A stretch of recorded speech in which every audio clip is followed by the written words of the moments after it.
Hello everyone, আজকে Friday আর আজকে আমরা যাচ্ছি বাগেরহাটের দিকে।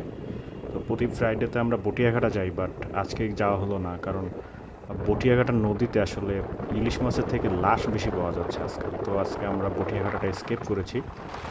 তো বাগেরহাটের দিকে যাচ্ছিলাম আর শুনলাম নাকি বাগেরহাটে একটা আলুর দম আর তন্দুরের রুটি আছে, খুব ফেমাস।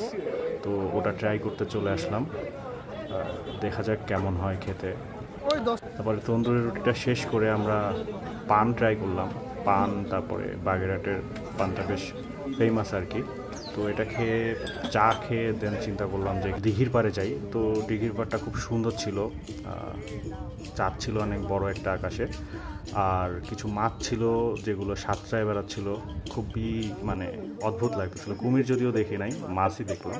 দেন দিঘির পাড়ে কিছুক্ষণ বসলাম, গান শুনলাম। এখানে প্রচুর মাছ ছিল আসলে। এখানে একজন লোক মুড়ি দিচ্ছিল, মুড়ি দিলে মাছগুলোরও বেশি ফিট করলো। তারপরে গান টান শুনে আমরা খুলনা দিকে রওনা করলাম। তো আপনারাও একটু গানটা শুনেন।